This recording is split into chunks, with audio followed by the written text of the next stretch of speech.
Machine Vision, c'est une nouvelle exposition qui est présentée ici à la Galerie Mordoc. C'est la deuxième exposition personnelle que j'ai ici. Cette exposition a la particularité d'être assez nouvelle, enfin très nouvelle, dans la mesure où j'ai créé deux œuvres un peu emblématiques autour du corps digitalisé. Et ce corps digitalisé, j'ai utilisé pour ça deux écrans. Un écran qui est présenté de 75 pouces, qui est présenté à l'horizontale, et un autre qui est présenté à la verticale. Et l'œil de la machine, en fait, comporte un grand œil qui est comme une caméra faciale, qui va permettre de digitaliser en quelque sorte notre portrait. Et selon qu'on va se déplacer, on va pouvoir interagir avec cette œuvre. Alors, la particularité, c'est que donc on va créer des tableaux à partir de nos mouvements, à partir de notre propre visage.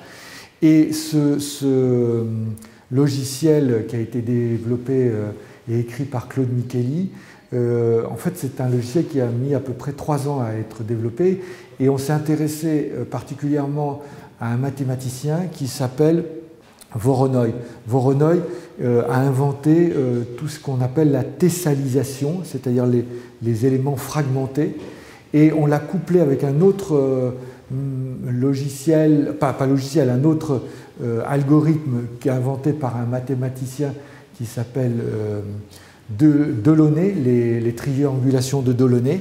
Et là, c'est ce qui nous permet en quelque sorte de créer ce logiciel tout à fait étonnant. Alors ici, on a bien sûr cet univers de la voronoïsation de Voronoi, de cette notion de tessalisation.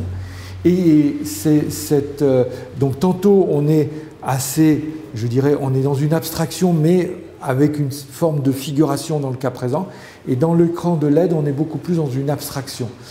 Alors, à partir de ce logiciel, ce qu'il faut aussi comprendre, c'est que ici, j'ai développé aussi l'écriture de ce logiciel et sous-tendu, on le voit ici derrière cet écran, et c'est comme un papier peint qui montre au fond que derrière tout cet univers digital, eh ben, il y a une programmation.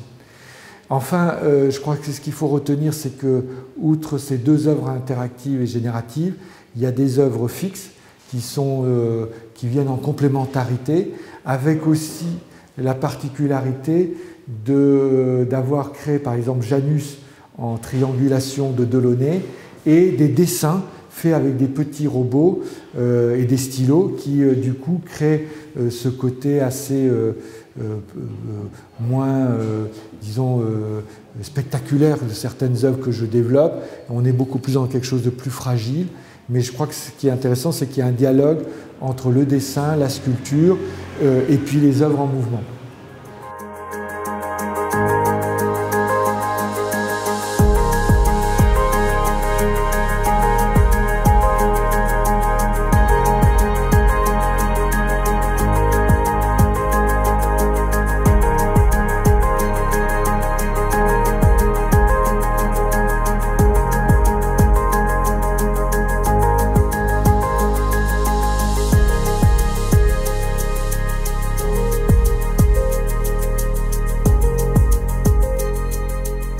Alors, bien sûr, l'œil de la machine 1 et 2 sont des œuvres qui sont dans un rapport de l'infini, puisque en fait, c'est des œuvres génératives, interactives. Et donc, du coup, j'ai aussi, en complémentarité de cette notion d'infini, j'ai voulu le traiter par ce fameux symbole que l'on connaît, qui est ce rapport de l'infini et qui est ici présenté en RGB et donc qui est en dynamique et qui est cette forme qui se retourne sur elle-même et donc qui crée quelque chose à la fois de très en mouvement avec des œuvres plus dans la fixité mais dans le rapport à la lumière.